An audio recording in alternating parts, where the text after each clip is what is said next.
곽도원 씨, 그리고 그 뒤로 천우희 씨, 황정민 씨의 모습이 보이고 있습니다. 네, 무대 위로 곡성의 새 배우 곽도원 씨, 천우희 씨, 황정민 씨 안녕하세요. 네, 안녕하세요.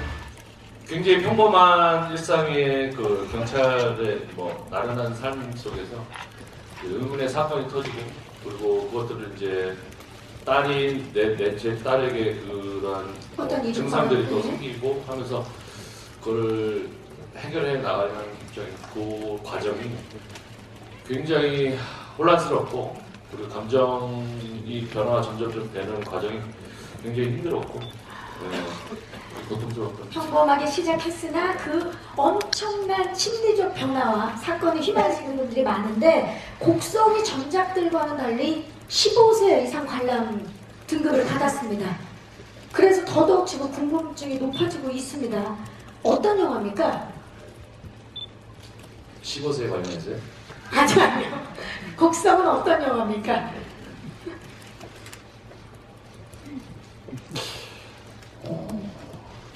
그냥 어떤 새로운 장르를 한번 만들어 보고 싶었어요.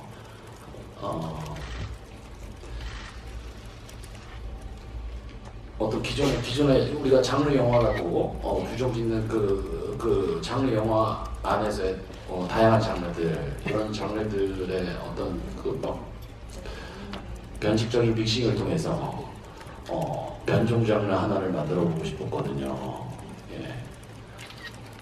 그 틀을 깨고 네. 새로운 장르가 나온 거죠. 네. 그러면 사실 한마디로 정의하기는 힘들겠네요. 그렇죠. 학교 다닐 때도 그걸 못해가지고 맨날 후사리 먹고 그랬어요.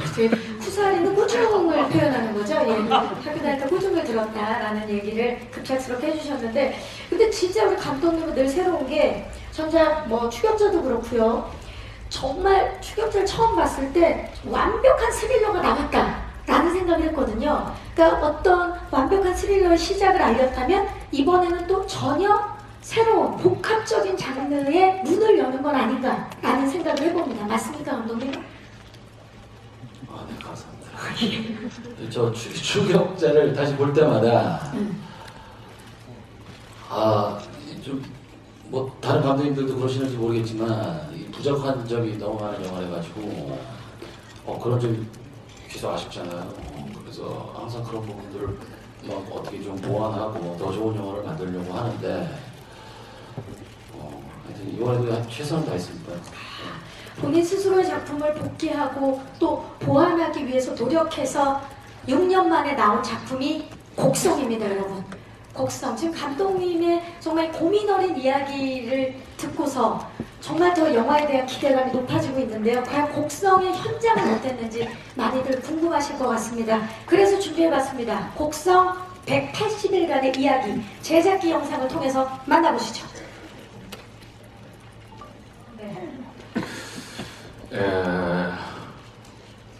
감회가 새롭다는 말에 감회가 새롭다는 말에 깊이가 느껴지고, 정말 이 고생이라는 게 이제 현장에서 찍다 보면 무엇을 위한 고생인가라는 생각을 많이 질문을 던지면서 찍게 되는데, 마지막에 감독님이 재밌게 보셨으면 좋겠습니다라는 이 한마디, 배우들이 얼마만큼 노력을 하고 스태프들이 얼마만큼 희생을 하고 그것들이 응집돼서 관객들에게 보여질까를 걱정하는, 그리고 그랬던 6개월들이 진짜 주마등처럼 지나니까 맞습니다. 네. 지금 곽도원 씨는 그 산속에서 3일간 추격신을 촬영한 것은 물론이고 330m가 넘는 산 위에서 그 고창에 산 위에서 절벽에서 아찔한 촬영도 있었죠. 감독님 스타일이 어떤 공간을 주시면 그 공간에서 자 이제 어떻게 움직일 것 같으세요? 라고 물어봐요. 그러면 그 공간을 이렇게 움직일 것 같은데 이렇게 움직일 것 같은데 하면 이제 카메라가 그 이제 배우를 따라와주고, 그리고 현장에서 이 생동감을 많이 중시하시는데, 절벽에 이제 로켓을 해놓으시고 여기서 어떻게 움직일 것 같으세요? 없어요. 그 외진이 없어졌어요. 어떻게 가실 거예요? 뭐 끝까지 가겠죠? 끝까지 갔더니 절벽이더라고요. 그러면 그렇게 찍겠습니다 했는데 저는 절벽에 서 있더라고요. 진짜 그야말로 배우와 함께 리얼하게 네. 달려가신 거네요. 네. 오, 감독님. 그러면 그러니까 결국은 감독님이 곽도원 씨를 절벽으로 내몬 건 아니네요. 그렇네요. 곽도원 씨가 가신 거네요. 그렇네요. 얘기를 듣고 보니까. 촬영하면서 깜짝 놀랐죠. 정말 깜짝 놀랐어요. 탈출. 선배님 거기 가길래. 그래서 끝나고서 가봤더니 여지가 많이 있더라고요. 그러니까 그 300m 있었어요. 300m. 앵글에는 되게 위험해 보여서 정말 무서웠었는데. 앵글로 보셨을 때는. 네. 근데 막상 가보니까 선배님도 그냥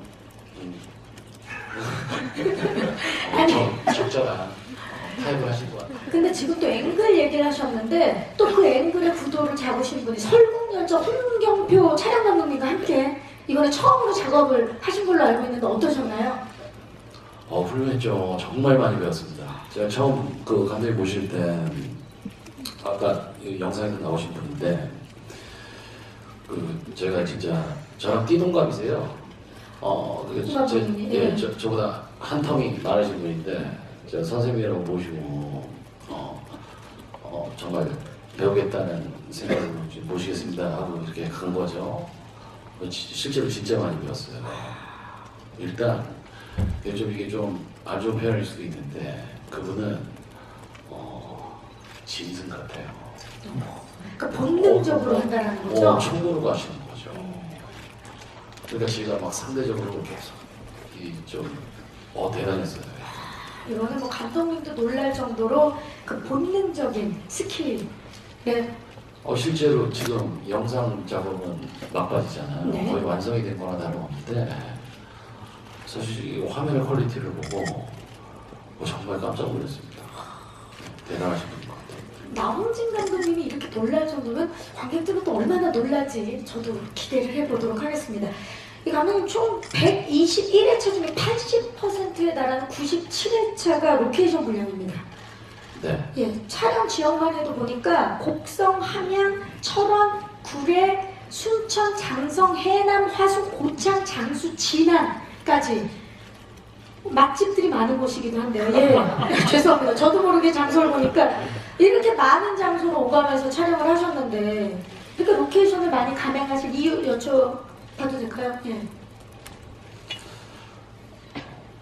시나리오가 그렇게 돼 있어서 본인이 쓰셨잖아요, 시나리오. 네.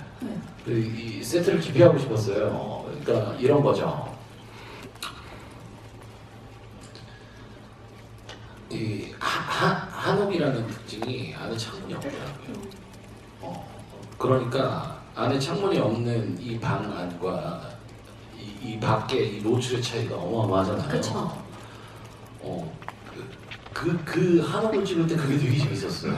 굉장히 어려운 일인데, 그래서 뭐 우리 영화들 보면은 사극들 보면은 왜 나무 널판지 사이로 빛이 스며들어온다든지 네. 그래서 이 내부를 밝혀놓고 이제 촬영을 하잖아요. 네.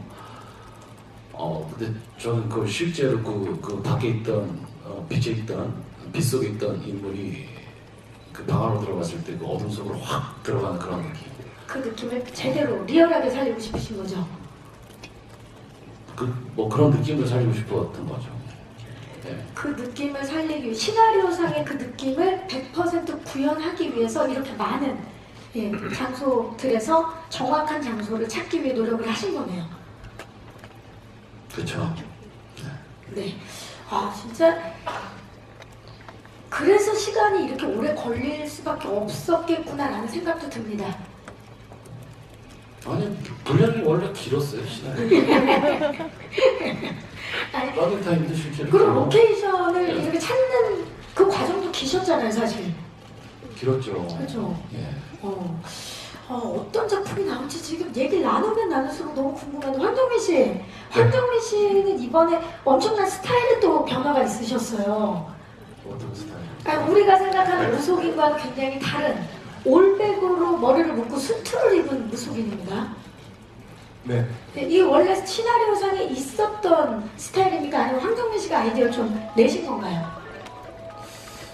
그때 기억이 잘 안 나는데 같이 그 의상 선생님하고 감독님하고 같이 우리 얘기를 해서 아니다 아닐까 싶은데 이렇게도 해보고 저렇게도 해보고 막 그랬었잖아요. 그렇죠. 그래서 선배님께서 일단은 그 헤어가 어떻게 될지 모르니 그 시점까지는 머리에 손을 대지 않겠다. 그러니까 그때 가서 동남아에서 선배님께서 한참을 기르셨었죠.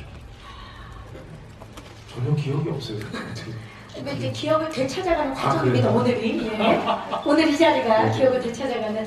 그래서 일부러 어떤 스타일을 만들어야 될지 모르는 그 길렀던. 근데 어쨌든 무당이라는 역할이니까 관객들이 봤을 때 딱 보면 한눈에 저 사람 무당 같아라는 느낌이 좀 아니었었으면 좋겠다라는 그 감독님 주문이 있었었고 저도 그런 같은 생각이었었어요. 근데 어쨌든 직업이잖아요. 그렇죠. 직업인으로서 할 때만 잘하면 되는 거니까 그거 말고는 또 다른 자기네 그 실제로 그 하시는 분들 뵈면 그 직업 할 땐 입고 안 할 때는 되게 그냥 사복들 되게 잘 입고 다니시잖아요. 그죠. 예, 되게 화려하게 잘 입고 다니시니까. 뭐 캐릭터의 스타일도 그렇고 영화의 장르도 그렇고 어떤 틀에서 많이 벗어난 듯한 전혀 새로운 모습과 장르가 아닌가라는 생각이 들고 천우희 씨 같은 경우는 남진 감독님이 선택한 여배우입니다. 이번에 작품을 함께 하셨는데 그 느낌이 남다를 것 같아요. 네, 남달랐죠. 딱 캐스팅 소식을 듣고 어떠셨어요? 일단 캐스팅 소식을 듣고 제가 너무 욕심나던 시나리오 때문에 이제 한번 해보는 건가? 이러면서 촬영들이 좀 기대가 됐었어요. 앞으로의 뭐 선배님들과의 호흡도 그렇고 감독님, 스태프들 간의 호흡이 어떻게 그 영화가 나올 수 있을지 진짜 흥분됐어요. 전혀 새로운 캐릭터잖아요. 거기에 대한 막 기대감도 있었을 것 같아요. 기대감도 있고 고민이 정말 많았던 것 같아요. 그것을 어디까지 표현을 하고 어디까지 표현하지 말아야 될지 이런 고민도 많았고 그런데 이제 감독님이 잘 길을 이렇게 잘 알려주셨고 감독님 아까 그 영상에서 잠깐은 말씀해 주셨지만 우리 그 이번 역할 그 여배우 천우희 씨를 선택하신 이유 오늘 자세히 좀 얘기해 주시죠. 연기를 굉장히 잘한다고 이전부터 생각했었는데 제가 이제 한번 뵙자고 했어요. 그래서 이제 우리가 이제 얘기를 나누다가 죄송한데 책을 한번 읽어봐 주실 수 있으시겠냐 네. 그 부탁을 드렸더니 이 대본을 들고 딱 하고 서 계시는데 뭐 우리 대본 여배우분들이 안 그런데 아랫배 힘을 딱 주시더니 코어에 예, 그 허벅지가 그냥 돌처럼 붙는 느낌이 드는 거예요. 이미 무명이었군요. 예. 근데 딱 하체가 땅바닥에 딱 박혀버린 느낌이 드는 거예요, 이 여배우가. 그래서 그 안정적인 그 구도 안에서 막 그 대사를 여유 있게 갖고 노시는데 이분이 나를 갖고 지금 장난을 치시는구나 막 싶을 정도로? 싶을 정도로 그렇게 여유 있게 그렇게 멋진 모습을 보여주시더라고요. 감독님 말씀 들으니까 천우희 씨와의 첫 만남이 온몸에서 느껴지는 강한 포스가 전달이 된 거죠 감독님한테. 그렇죠. 뭐 사실 저 황정민 선배님 사실 되게 무서워했었거든요. 천우 씨가 더 무서웠던 것 같아요. 황정민 씨가 무서웠지만 천우희 씨가 더 무서웠다. 천우희 씨 어떻게 하면 그렇게 서 있을 때 복근의 힘을 딱 줄 수 있는 거예요? 예? 글쎄요, 그때 사실 정확한 숙지라기보다 그냥 얼굴만 보자 라고 얘기를 하셔서 되게 가벼운 마음으로 갔었어요. 근데 갑자기 시나리오를? 시나리오를 주시면서 한번 해보는 게 어떠냐 상황이 이게 뭐지? 싶으면서도 이거 한번 해보지 뭐 하면서 오디션처럼 해볼까? 예. 약간 오디션에 약간 그런 긴장은 별로 없는 편이거든요. 했는데 되게 좋아해 주시고 제가 있는 동안 계속 잠깐만 기다려봐. 사진을 좀 찍어야겠어. 그래서 막 앵글이 앵글이 막 나오니까요. 막 사진을 찍으시고 근데 거기에서 뭔가 깨지면 왜 이러지? 이러면 안 될 것 같아서 더 집중하는 저가 막 여기를 했던 것 같아요. 아, 좋습니다. 그 첫날의 느낌을 또 고스란히 전달해 주셨고요. 자, 이제 말씀들을 이렇게 듣고 보니까 이 배우분들은 또 어떻게 준비를 하셨고, 감독님은 배우분들과의 그 강렬한 시너지를 어떻게 영화에 녹였는지가 전달이 되고 있는데요. 지금부터는 오직 이 자리에서만 공개가 되는 곡성의 캐릭터 하이라이트 영상을 3편을 이어서 보실 텐데요. 한 편씩 보면서 이야기를 나눠보도록 하겠습니다. 가장 먼저 선보일 영상, 우리 곽도원 씨가 연기한 종구 캐릭터의 하이라이트 영상입니다. 보시죠. 실체 원인이 도대체 뭔지 영상을 보면 볼수록 궁금해지는데, 감독님, 이 곽도원 씨와는 황해를 통해서 만나셨죠? 그때 이제 만나시고 곡성의 종구 역할로 이제 캐스팅해야겠다 확신이 드신 이유. 황해를 찍을 때 저희 그 조감독이가 연출부에서 선배님을 소개시켜 주셨어요. 그래서 이제 선배님 만나 뵙고 같이 일을 하자 했는데 선배님 분량이 얼마 안 돼요. 황해에서. 근데 중요한 역할이었잖아요. 그래서 촬영을 하는데 이건 선배님이 얘기해야지 실이 있어. 자, 넘겨볼까요? 지금 무슨 얘기를 해야 될지 모르시는 것 같은데 만나셨는데. 예, 그래서 이제 찍었는데 그 분량 얼마 안 되는데 그 계단식만 해서 한 12회차를 찍었어요. 계단식만 12회차를. 야, 이거 독하게, 야, 정말 철저하게 찍으신다는 걸 알고는 있었는데, 야, 이렇게, 야만 4번이네. 그리고 제가 그 계단에 누워서 손가락 잘리는 장면, 그때 100년 만에 서울에 눈이 110cm가 내린 날인데, 3일을 눕혀놓더라고요. 계단에.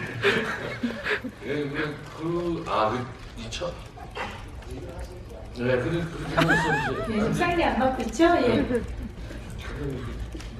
열심히 하신다고. 선배님 촬영하는데 처음에 첫 촬영을 하는데 정말로 저 사람이 저렇게 연기할 줄 상상도 못했던 연기를 했던 거예요. 그래서 저는 그게 처음에 이게 올바르지 못한 길인 줄 알았어요. 그게. 그래서 제가 찾아뵙고 말씀을 좀 왜 연기를 그렇게 하세요? 그랬더니 이게 맞는 것 같다는 거예요. 대사는 아주 짧았어요. 그러니까 왜요? 다르게 해볼까요? 그러시더라고요. 그래서 생각을 해보니까 아닐 수 있겠는가. 그게 맞을 수 있겠네요. 예. 네. 아니요. 한 번만 더 해볼게요. 하고 갔어. 그리고 이제 그 테이크를 다시 봤더니 그게 맞는 것 같아요. 그러니까 저는 상상을 한 적이 없었거든요. 그때부터 재미가 들기 시작합니다. 감독님의 생각하시는 뭐 네. 전혀 다른 표현을 또 하니까. 그래가지고 제가 곽도원 선배님한테 계속 디렉션을요 막 이렇게 드려보고 저렇게 드려보고 하면서 되게 재밌게 놀았던 기억이 나요. 네. 그래서 이번 곡성에서도 딱 그 기억이에요. 그 기억. 그 기억으로. 그 촬영이 끝나고 저희 스태프분들도 다 선배님을 말씀했지만 이제 그날 이제 다음날 이제 다른 배우분들 오실 때 제가 항상 그랬고 얘기했죠. 이 곽도원이라는 배우가 있다. 한번 보셔라. 뭐 딴 생각 없었고요. 끝나고 나서 이제 이야기를 어느 정도 이제 줄거리가 나오고 구체화가 되니까 선배님 모셔서 했으면 좋겠다 이런 생각이 들었었던 거죠. 전혀 내가 예상하던 것과 다른 모습을 보여주는 이 배우. 그래서 캐스팅했다. 저도 오늘 감독님한테 이제 마이크를 넘겼을 때 전혀 예상과 다른 대답들이 계속 나오고 있는데 또 만나고 싶습니다. 네. 자, 좋습니다. 이제 곽도원 씨는 어떠셨어요? 처음 캐스팅 됐다는 얘기를 딱 듣고 느낌이. 이제 그냥 거슬러 올라가면 이게 재작년인데요.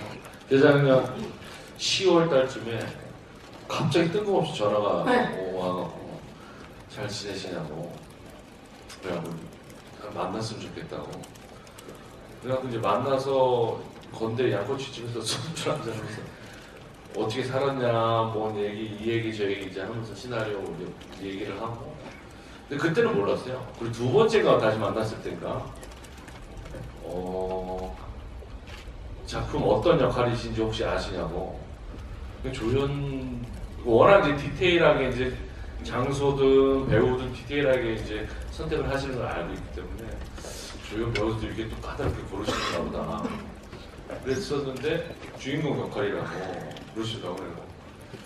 야, 이 사람 미쳤구나. 저는 그때 너무 제 스스로 주인공 깜냥이라고 저는 생각을 안 했어요. 왜냐면 이제 정민 형도 계시고 저기 뭐 다른 형님들하고 같이 이렇게 작품 할 때 보면 형님께서 저기 남자가 사랑할 때 그때도 하셨죠. 예. 3개월 동안 군산에 계셨거든요.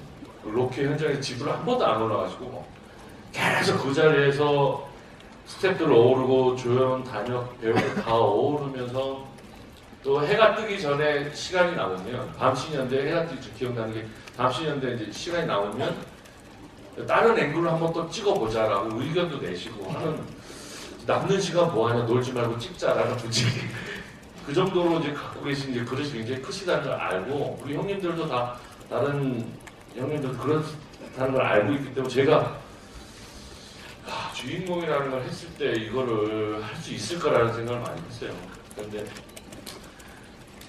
또 나홍진 감독님이 또 현장에서 어떻게 또 이끌어 가시는 부분도 알고 있기 때문에 기대면 기대서 같이 또 이렇게 힘을 합쳐서 하면 할 수 있을까 하는 할 수 있지 않을까 하는 나약한 마음으로 일단 시작을 했어요.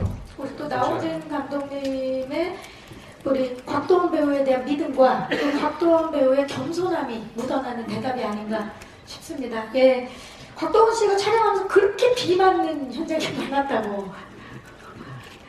영화 작품 자체가 이제 뭐 약간 스릴적인 부분도 있어서 그런 걸 많이 했고 이게 처음에 초반에 참 좋았는데 네.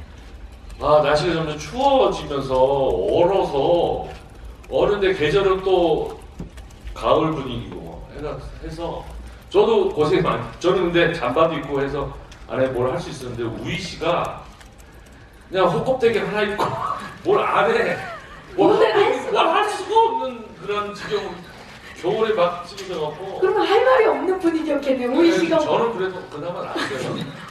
호껍데기를. 그때 뭐 비신이었는데 스프링클러를 틀어서 이제 비를 이제 해야 되는데 만들어야 되는데. 자 준비해갖고 스탠바이 액션하고 얼어요. 그럼 다시 또 컷 해갖고 다시 그걸 토치를 녹여갖고 자 됐습니다. 그럼 스탠바이 액션하고 또 이게 얼어있고 그럼 계속 또 젖어있는 상태여야 되고 의식이 참 고생 많았던 것 같아요. 우희 씨가 고생을 하셨다는 얘기를 해주셨는데 자 이번에는 두 번째로 황정민 씨가 연기한 일광의 캐릭터 하이라이트 영상을 준비했습니다. 보시죠. 캐릭터 준비를 위해서 실제 무속인 분들과 만나서 여러 도움을 받으셨다고 들었어요. 그 얘기 좀 해주세요. 네, 그 선생님들 만나 뵙고 선생님 성함이 조자 현재 우자 조현 선생님 하고 해서 만나서 그분들 굿 하시는 것도 보고 같이 이제 얘기도 많이 하고요. 같이 밥도 먹으면서 얘기도 하고 그랬죠. 배웠어요. 사실 이런저런 이야기도 나누고 네. 조언도 구하고 그러셨는데 이 극 중에 저희 영상에서도 잠깐 봤지만 이 하이라이트 굿 장면을 무려 15분 동안 롱테이크 씬으로 찍으셨다고 들었어요. 그 긴 시간 동안 사실 15분이라는 시간이 굉장히 긴 시간이거든요. 몰입하면서 찍을 수 있다는 게 굉장히 놀라운 힘인데 어떤 생각을 하시면서 그때 황경민 씨? 아무 생각 없었죠. 진짜 아무 생각 없었어요. 진짜 그냥 맡기신 거예요. 그러니까 뭐냐면 제가 무당 역할이니까 정말 관객들이 봤을 때 제가 무당? 제가 뭐 형사 역할도 하고 뭐 하잖아요. 근데 관객들이 봤을 때 진짜 무당인가? 라는 느낌이 나와야 되는 거니까 그게 저한테 제일 고민이었고 걱정이었었어요. 근데 그래서 뭐 여러 그 굿들도 보고 하는 거 보고 연습도 하고요. 네, 뭐 했는데 이게 연습으로 되는 게 분명히 이제 어쨌든 순서는 있죠. 그쵸. 그 굿의 의식이 있고 순서가 있으니까 그 순서는 정확하게 이제 외우고 있어서 근데 이거를 연습해서 되는 문제가 아닌 것 같다라는 생각이 어느 순간 들었었어요. 그래서 그냥 되게 고민 많았고 걱정이 많았죠. 제일 걱정 많았고 그리고 나서 그러니까 그 씬을 찍기 전날 실제 한 장소를 빌려서 리허설을 했었어요. 그래서 내가 어떤 식으로 그 장단에 내가 어떤 식으로 몸의 움직임이 움직여지는지도 어떻게 반응할지도 모르는 상황에서 내 몸을 맡긴 거죠. 그래서 자연스럽게 그게 한번 그렇게 리허설을 하고 나서 보니까 이것 봐라 이렇게 된 거예요. 그때 오늘 굉장히 큰 쾌감이 있었어요.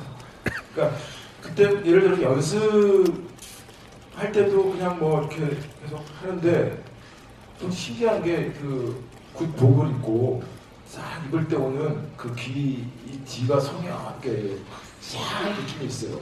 그러면서 리허설을 하는데 저한테는 정말 오랜만에 그 느꼈던 그 감정이었던 것 같아요. 재밌는 감정이었어요. 황영민 씨가 쾌감을 느꼈다라고 하시니까 나오진 감독님께서 라고 고개를 끄덕이셨는데 모니터를 통해서 본 그 황영민 씨의 굿씨는 어땠나요, 감독님? 저는 선배님이 걱정을 되게 많이 하고 계시다고 느꼈어요. 촬영 현장에 이제 네. 오셨을 때. 저도 정말 많이 했었죠. 야, 근데 뭐 카메라가 돌기 시작하니까 첫 테이크를 이렇게 가시고 난 다음부터 뭐 감이 오셨나 봐요. 선배님은 연기를 하고 계시니까 모니터 쪽에 있는 저나 이제 코치해 주셨다는 그 무속인 분들이 같이 이제 선배님 모습을 보고 있었을 거 아니에요. 네. 선배님이 하실 때 선배님을 그 도와주셨던 그 주변의 모든 분들이 실제 무속인들이셨거든요. 근데 그 중에서 이제 악사분들이 계시잖아요. 네. 그 악사분들이 그걸 연주라고 표현을 해도 되는지 모르겠는데 선배님과 그 악사분들 간의 그 호흡이 보이는 거예요. 막 갖고 노는데 이제 무속인님께서 뒤에서 그러시더라고요. 저거는 저건 진짜 굿하는 거 아니냐고. 저건 진짜라고. 저 웬만한 무당 이상이라고 하면서 저거는 그게 아니라고 저한테 아닌 것 같다고 말씀을 해주시더라고요. 그래서 제가 선배 끝나고 이제 계속 눈을 살피고 우리가 선배 괜찮으신지 우리가 흔히 연기를 너무 잘했을 때 신들린 연기라고 그러는데 정말 신들린 연기를 진짜 보여주시면 그게 걱정돼요. 네. 이렇게 계속 살폈죠. 황정민 씨의 인생 연기 나오는군요. 좋습니다. 괜찮냐고 나 감독님께서 물을 정도의 연기를 보여주셨습니다. 직접 영화를 통해서 확인해 보도록 하겠습니다. 자, 이제 마지막 영상 보실 순서입니다. 천훈 씨가 연기한 무명 캐릭터 하이라이트 보시죠. 함께 보고 오셨습니다. 아니 어떻게 이렇게 매 작품마다 이렇게 새로운 여배우가 있을 수 있을까요? 천우희 씨 정말 천의 얼굴을 가진 여배우인데요. 추운 날씨 아주 호껍데기라고 곽도원 씨가 표현을 해주셨는데 아주 얇은 옷차림으로 산속을 뛰어다니셨는데 많이 추웠을 것 같아요. 어때요? 제가 대부분 영화 작품 했던 것들이 거의 다 겨울 촬영이었어요. 그래서 그런지 추위에 대해서 너무 겁이 많아요. 그래서 너무 질린 부분도 있었고 추위를 아픈 것보다 더 싫어하는데 이 영화에서는 정말 추위랑 맞닥뜨리거든요. 네. 그러다가 그 산속을 막 산기슭을 올라가고 비를 맞고 그냥 진절머리가 쳐지더라고요. 추위에 대해서. 그런데도 오히려 그 에너지를 받아서 그래 어디 한번 내가 할 때까지 해보자, 갈 때까지 가보자 이런 뭐랄까 진짜 바닥부터 끌어오르는 것 같이 느껴지더라고요. 이번 영화에는 천우희 씨가 홍일점인데, 예, 어땠나요? 홍일점으로 좋았던 점 분명히 있었을 것 같은데. 글쎄요, 여기서는 뭐 여배우라고 해서 그 여배우의 그런 뭔가 홍해점 모습보다 그때 막 감독님과 선배님들하고 한 얘기가 있어요. 저도 거기서 뭐 여배우로서 있던 게 아니라 그냥 한 인간으로서 있었고 운명으로서. 네, 운명으로서 있었고 그리고 우리는 약간 전후회다. 제가 뭐 군대를 가진 않았지만 군대를 가본 적은 없지만 전후회다 했을 때 너무나 크게 와닿는 거예요. 네, 전후회. 자, 전후회로 똘똘 뭉친 지금 세 분이 무대 위에 함께하고 계시는데, 여기 계시는 세 분의 배우 외에도 감독님 다른 배우들의 활약도 엄청났었다고 들었어요. 강렬한 배우분들이 계셨다고. 그 얘기 살짝 해주실 수 있을까요? 사실 일정 때문에 못 오신 배우분이 계세요. 지금 잠깐 그 영상에도 방금 전에도 잠깐 나오신 분이 계신데 저그 쿠니무라준이라는 분이시죠. 네. 외진 역할을 맡으십니다. 사실 영화는 이제 그 시놉시스 보시면 알겠지만 그 외지인에 대한 이야기 거기서부터 시작되는 시작되는 거죠. 이 모든 인물들의 어떤 중심에서 그런 캐릭터를 맡아주신 분이에요. 예. 이제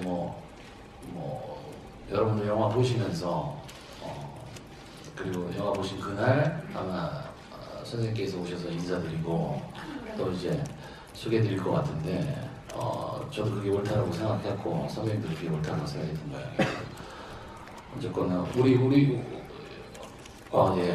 그런 배우분들이 네. 계세요. 그래서 기대해 주셨으면 좋겠어요. 진짜. 그리고 곽도원 씨의 딸도 네. 네, 엄청난 연기를 펼쳐줬다고. 환희라고 김환희라는 배우인데 정말 대단해요. 정말 대단해요. 그리고 그 친구는 이거 시호세를 받아버려서 어떻게 해야 될지는 모르겠어요. 그러니까 전 당연히 영화를 안 볼 거라고 생각하고 영화를 찍은 건데 그래서 이게 갈등이 되더라고요. 그래서 어떻게 해야 되나 그 부분은 또 고민해봐야 더 어릴 때 찍었는데 지금 그 친구가 이제 중학생이 돼서 볼 수 있는 나이가 곧 돼가죠. 예. 보호자 동반 하에 그러니까 큰일 난 거죠. 환희 양이 과연 영화를 볼지 안 볼지도 관전 포인트가 될 것 같습니다.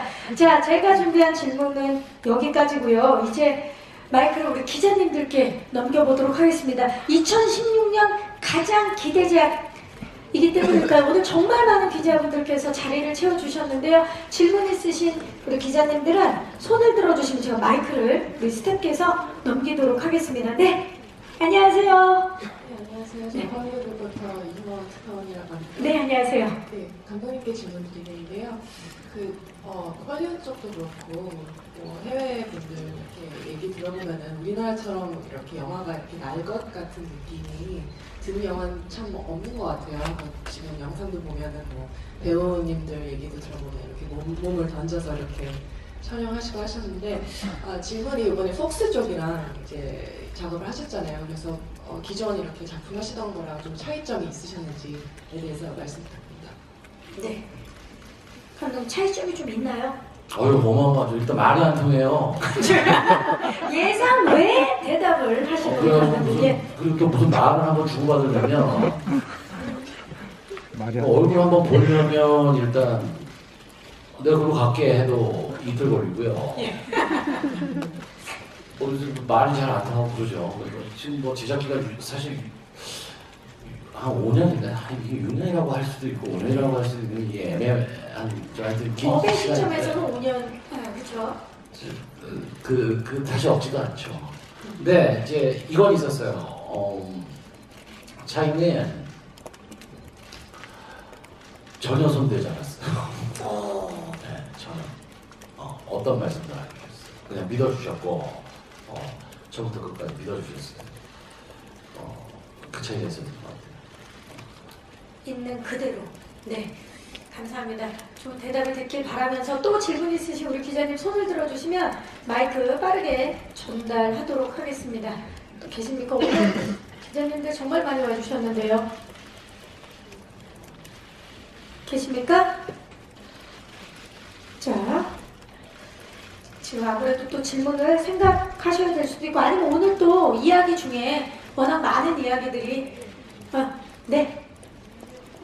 김혜연 기자입니다. 네, 안녕하세요. 안녕하세요. 감독님께 질문인데요. 그 제작비 영상인가에서 체감하는 사회 분위기를 영화하고 싶었다는 말씀하셨는데 국정의 강렬한 영상 속에 어떤 말씀을 하시고 싶었는지 또 정작의 방식을 피하고 싶었다고도 말씀하셨는데 어떤 부분에서 그렇게 말씀하신 건지 대답 부탁드립니다. 네, 감사합니다. 먼저 체감하는 사회 분위기를 영화에 좀 녹이고 싶었다라고 말씀해 주셨는데 그 부분에 대한 질문이 있었고요. 감독님이 영화에서 얘기하고 싶었던 메시지. 네.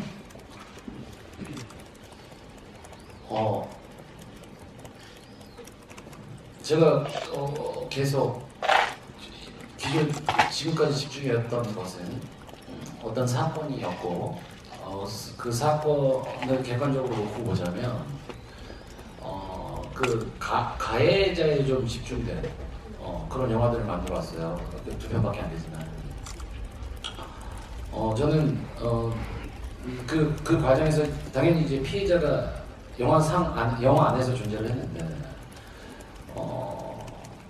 왜 이 가해자가 어떻게 해서 어떤 과정을 거쳐서 어떤 심리 상태에서 어떤 상황에서 이 피해자를 양성해내느냐 이것에 집중을 했었지 도대체 이 상황에서 이 피해자는 왜 이 가해자에게 이 피해를 당해야만 했는가에 대한 고민이 부족했던 거 아닌가라는 생각을 하게 됐던 거죠. 그래서 이번에는 도대체 세상에 어떤 불행이든 그 피해를 입은 분들 그분의 입장에서 사건을 한번 바라봐야만 하며 왜 그분을 했을까를 이제 고민하게 되면서 이제 영화가 시작된 거예요. 그러다 보니까 이제 생각이 계속 산으로 가게 되고 저 위까지 올라가면서 야 이걸 어떻게 해야 되나 뭐 이건 제가 그리고 또 뭐 그러면서 이제 제가 스스로 어떤 서적을 읽거나 공부를 해서 제가 감당할 수 있는 그런 주제나 소재가 아니라고 생각이 됐기 때문에 그때부터 이제 만나뵐 수 있는 종교계 각 종교계 분들을 이제 만나 뵙고 다니기 시작을 했죠. 그러면서 그분들에게 듣게 되는 가르침, 뭐 이런 것들을 통해서 제가 느끼게 되는 그런 느낌들, 뭐 이런 것들이 생겨났고요. 그래서 그런 부분들을 영화 속에 담아보고자 했다라는 그런 의미의 바람으로 보시면 네. 그리고 전작과의 이렇게 방식의 다른 점. 전작은 저는 이 원인을 모르겠더라고요. 왜 지금 영화들의 그 만들어지는 그 외적인 형식이 왜 변화하는지에 대해서 저는 계속 나름 생각을 해봤어요. 그러면서 그 이유를 고민했는데 여러 가지 이유가 납득이 될 만한 이유들을 제가 찾은 거죠. 그래서 지금까지 영화를 만들어 왔던 마치 다큐멘터리를 찍는 것 같이 마운렌즈의 그 핸드헬드의 그런 느낌들 이런 느낌으로 영화를 만드는 것이 아니라 클래시컬하게 영화를 외적인 영화의 뭐 어떤 디자인을 해보자라고 생각을 했어요. 그러다 보니까 여러 가지 이 시나리오는 그 형식이 맞다라고 여겼고 그러다 보니까 영화는요 기존하고 다릅니다.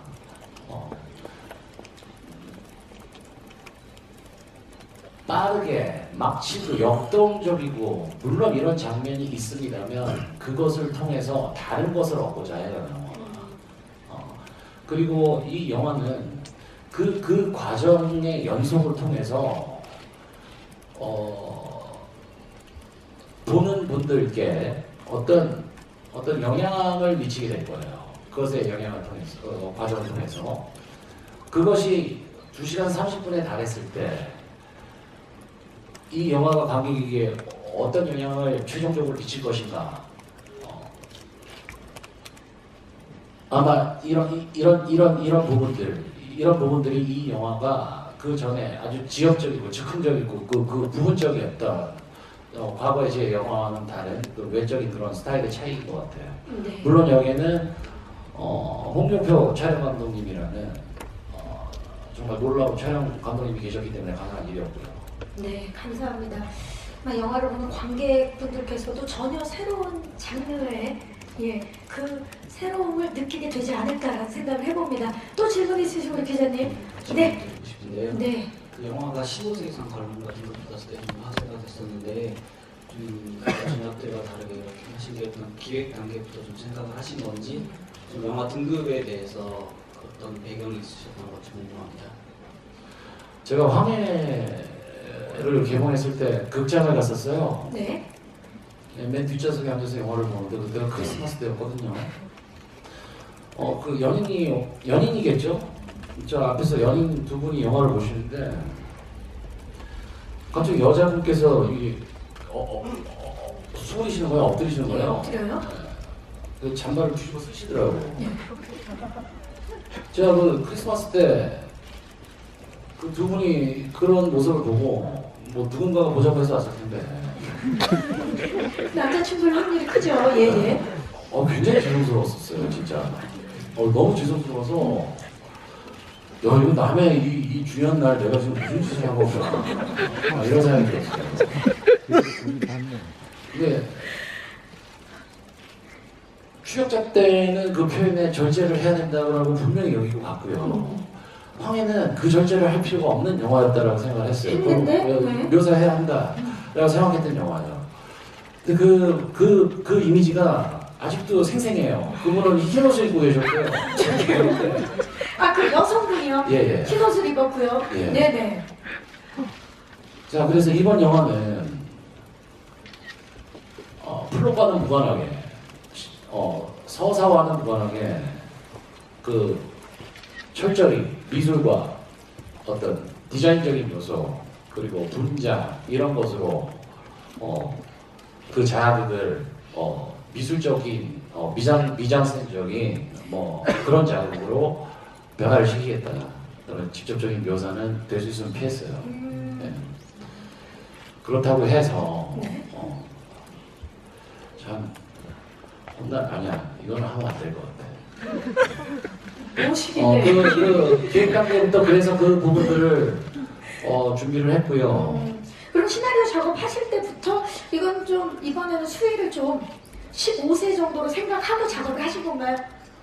그렇죠. 직접적인 그 표현과 뭐 이런 것들에 대해서 네. 굉장히 이제 신경 많이 썼죠.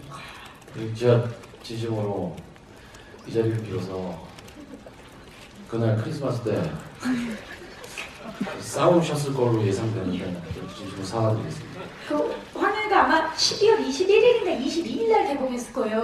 네. 예, 저도 극장에서 봤는데 근데 곡성은 5월에 개봉을 합니다. 가정의 달이죠. 온 가족이 와서 꼭 보셔주시기를 바랍니다. 자, 또 질문 있으신 우리 기자님. 네, 안녕하세요. 안녕하세요. 뉴스원스타의 유지경입니다. 네. 예전에 박동원 씨가 인터뷰했을 때 천우희 씨 칭찬 되게 많이 했던 기억이 나거든요. 근데 이 영화가 지금 보면 세 분 다 연기를 너무 잘하시는 분들이 모였는데 그 배우분들끼리도 이렇게 주고받는 호흡을 통해서 굉장히 얻는 게 많았을 것 같아요. 그래서 세 분 배우분 모두에게 질문 드리고 싶습니다. 박동원 씨, 칭찬하던 배우와 함께 하셨는데 서로에 대한 시너지. 지금 평상시 천우희 씨 저는 써니 때 영화를 보고 그리고 제가 타짜 2를 찍으면서 강현철 감독님하고 그 중간에 얘기한 적이 있어요. 왜 천우희 씨 요즘 활동 안 하시냐고. 그분이 참 좋은 배우고 훌륭한 배우인데 왜 그분만 활동을 다른 배우들은 다 활동을 하고 둘이 앉아서 이렇게 강현철 감독님하고 둘이 얘기했던 적이 있는데 그리고 얼마 후에 바로 한공주가 나오면서 네. 역시나 저 배우가 저거 하고 있었구나. 좀 반가웠었어요. 근데 굉장히 이 나이대 천우희 씨 나이대 가장 잘하는 배우가 아닌가, 깊이 있는 배우가 아닌가라는 저는 생각을 하고 있었는데 나홍진 감독님께서 또 우희 씨를 또 캐스팅하면서 아, 진짜 천군만마를 얻고 와, 이제 같이 할 수 있으니 너무 좋다라는 생각을 했었고 그리고 정말 힘든 씬이었었는데 우희 씨하고 골목에서 이렇게 대치하는 씬이 있었는데 원래는 그게 한 이틀 2회차 정도 분량이었는데 그게 6회차인가 7회차를 찍었던 것 같아요. 5회차인가 6회차를 찍었던 것 같은데 저 때문에 제가 계속 NG를 내는 바람에 내 찍은 것 같은데 그때도 계속 호겁대기 계속 버티시면서 이렇게 같이 이제 리액션 해주고 하는 모습에 지금도 감사드리고 그때 그 호흡이 그 정말 중요한 노명 역할인데 그 정구하고 맞닥뜨렸을 때 그 긴장감이 아직도 생생하네요. 네. 오이 씨는 어땠나요? 일단 그 씬에 대해서는 선배님 막 NG를 내서보니까 여러 다각도로 표현을 해주셨어요. 어떠한 것이 가장 조금 적합할까 하는 것에 대해서 여러 가지 고민이 많았어요. 그리고 선배님 두 분 다 저는 그냥 영화 작품 안에서만 봤었기 때문에 그냥 영화적인 그냥 그런 인물로서의 느낌이 있었는데 막상 만나 뵙고 나니까 너무 푸근한 거예요. 두 분 다 편안하고. 하지만 또 영화 현장에서 맞닥뜨렸을 때는 팽팽해지고 그렇죠. 근데 그 긴장감과 그 힘이 저는 너무너무 좋은 거죠. 그래서 이 작품을 할 때마다 당연히 뭐 긴호흡이기도 했고 하지만 그 스파크가 막 팍팍팍 일어나는 것 같아서 정말 즐거웠어요. 네. 황경민 씨는 지금까지 하신 이제 전작들 보면 함께하는 배우분들과의 케미가 정말 늘 역대급 케미를 보여주셨는데 이번엔 어땠나요? 케미 모르겠어요. 근데 여기는 이 작품 자체가 각자 살기 위해서 있는 어떤 인물들이기 때문에 호흡이나 그말이 필요 없어요. 그냥 자기 것만 잘하면 돼요. 나 살기 바빴다. 예. 맞아요. 왜냐면 세 분 모두가 자기 캐릭터를 고군분투 하면서 하다 보니까 그 세 분의 호흡이 네, 그 맞는 에너지가 거죠. 섞여서 복성이라는 그쵸. 그 작품 안에 살아 숨쉬는 거지 뭘 호흡을 맞춰요. 그런 거 없어요. 호흡을 안 맞췄지만 저절로 호흡이 맞춰지는 이상한 호흡. 네. 대단합니다. 곡성입니다. 저는 이제 네. 주인공 처음 하고 그러면서 이제 정민 형님께서 한 달 정도 있다가 촬영이 크랭크 인대가 한 달 정도 있다가 이제 촬영이 그 현장에 오셨던 기억이 나는데 네. 처음 주인공을 하니까 매일 나가고 매일 찍는데 저 정말 긴장도 되고 힘들었었는데 정민 형님이 내려오신다는 이틀 전이나 3일 전부터 언제 내려오시냐 이 현장에 오셨을 때 이게 어깨 힘이 풀려지더라고요. 긴장이 풀려지고 그 형이 오시니까 집안에 큰 형이 오셔가지고 이제 서울 갔던 형님 오는 것 같은 느낌. 선물 사가지고. 네. 그런 느낌으로 형 오니까 이제 좀 숨이 좀 쉬어지고 이제 좀 형 이제 하세요 저 이런 느낌도 있고 저는 심리적으로 굉장히 편안한 마음을 많이 느꼈어요. 형 가시면 이렇게 언제 와요? 앞으로 또 가야 되는구나 이런 생각도 들고 형에 대한 믿음도 느껴지네요. 자, 오늘 진짜 그 나홍진 감독님의 6년 만의 신작 그리고 우리 배우분들이 또 엄청난 분들의 질문이 많이 나오고 있는데 시간 관계상 마지막 질문 받아보도록 하겠습니다. 또 예, 연합뉴스 기자 한국입니다. 안녕하세요. 그 감독님께 질문 드리는데 좀 네.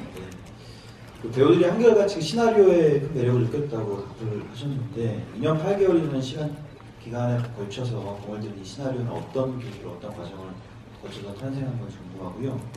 영화 제목을 곡성이라고 주셨는데 그 로케이션에 전남 곡성도 포함되어 있다는데 혹시 뭐 어떤 연관성이 있는 건지 그리고 아까 질문의 연장선에 있는 질문인데 20세기 특수화 그 작업하게 된 계기도 궁금하고요. 그리고 이 영화가 지금 칸 국제영화제 경쟁 부분에 나갈 뭐 작품이다 이런 얘기가 지금 영화계에서 돌고 있는데 이런 건 분명히 감독님도 두셨을 텐데 그 말에 대한 기분이나 소감은 어떠신지. 감사합니다. 마지막 질문 4개 해주셨습니다. 감사합니다. 감독님 일단 시나리오 탄생 괜히 아까 말씀드렸는데 네. 제가 드려봤자 똑같은 얘기를 또 할 것 같거든요. 네, 그래서 첫 번째 질문에는 저 기자님 어디 계신지 전 모르겠어요. 네. 쪽에 예. 이 가해자 피해자 얘기를 아까 예. 해주셨고 예, 아까 제가 어떤 계기로 이 시나리오를 썼는지에 대해서 말씀을 드렸으니까 네. 예, 그 부분을 이제 그러면 제가 배우가 봤던 시나리오, 그러니까 저희가 여러 아, 시나리오를 좋습니다. 보잖아요. 네. 근데 잠깐 뭐 답을 드린다면, 네. 그러니까 곡성 시나리오를 딱 봤을 때 시 같았었어요. 시. 네, 되게 그 씬별이 되게 함축적으로 그 씬이 되게 시 같은 느낌이었었어요. 저는. 오. 근데 대사가 몇 마디가 없는데도 불구하고 그 몇 마디 대사에 모든 예, 그려지는. 다 들어가 있는 그렇게 하기가 되게 힘들거든요. 왜냐하면 그렇게 설명하기 쉽잖아요. 그래서 그쵸. 보통 시나리오를 받으면 너무 설명적인 내용의 시나리오들이 지문이냐, 많죠. 뭐 예. 많은데 그런 게 없이 딱 되게 함축적이어서 느낌이 되게 시 같은 느낌이었어요. 저는. 그래서 아마 그 시나리오를 보고 이거 당연히 해야겠다라는 생각이 들었나 봐요. 배우들이 느낄 때는 한편의 시 같았다라는 말씀을 황정민 씨가 해주셨고요. 그리고 또 전남 고성에 대한 질문이 들어왔습니다. 감독님, 로케이션에 또 포함이 되어 있죠? 예, 제가 삼형제 중에 곡성. 차남인데 남자의 셋을 어머니가 키우다 보니까 힘드셔서 저희 어머님이 이모 되시는 그러니까 저한테 이모 할머니한테 내려 보내서 이제 저를 이제 맡기셨었어요. 그래서 어렸을 때 제가 곡성에서 자랐었어요. 그래서 제가 그때 갖고 있던 그 이미지들 그런 것들을 찾아서 이제 다시 한번 가봤더니 그 고장이 여전히 그 아름다운 이미지들을 갖고 있더라고요. 이런 이미지를 진짜 담아내보고 싶다. 이런 생각에 그곳에서 촬영 제목부터 촬영 장소까지를 그 무대, 영화 속의 무대로 설정하게 된 이유였고요. 그리고 세 번째가 이제 20세기 폭스와 함께 작업을 하게 된 계기. 예? 제가 그 추격자가 끝나고 그 20세기 그 폭스 뭐지 인터내셔널 프로덕션의 대표님을 알게 됐어요. 그래서 그분께서 황에서부터 이제 계속 이제 투자를 해주셨고 계속 이렇게 같이 일을 하게 됐었죠. 예. 그래서 같이 일을 하게 된 거고요. 사실 그 황해가 끝나고 나서 그분께서는 다른 제안을 하신 게 있었는데 저는 그러지 말았으면 좋겠다.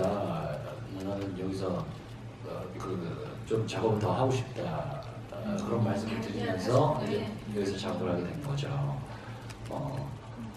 그래서 지금까지 이제 그 연이 이어오고 있는 거고요. 그 복수라는 회사와. 한해 때부터 맺어진 인연이었고요. 네. 그리고 마지막 질문 이제 칼레머니에 대한 질문이 들어왔습니다. 사실 그 영상도 보셨겠지만 저는 이 영화를 이러한 이야기의 영화, 이러한 이야기의 영화를 이러한 장르의 이런 변종의 이런 영화를 관객에게 선을 보인다. 근데 어떤 일정 이상의 제작비가 들어간다. 이 두 가지를 놓고 봤을 때 이 영화의 그 무조건적인 제가 가져가야 되고 지켜야 되는 것 무조건 이 모든 것들을 재밌게 풀어내야만 한다였어요. 그래서 저도 계속 이제 재밌게 봐주십시오라는 말씀을 드리는데 이 얘기와 이 스타일이 재미가 없으면 무슨 의미일까? 이런 생각을 많이 했다는 거죠. 그래서 그 재미에 굉장히 몰두를 했었는데 그 말씀은 제가 우리 영화가 어떤 예술적인 면은 당연히 지향을 합니다만 그렇게 순도가 높은 예술 영화일까? 제가 볼 때는 저희 영화는 크랭크인 하면서도 계속 배우분들과 스태프분들께 말씀을 드렸습니다만 사업 영화 쪽에 가깝죠. 사업 영화죠. 그러다 보니까 영화제에 대한 지금 말씀들 많이 해주시는데 사실 저 같은 경우는 별로 이렇게 그런 생각을 안 해요.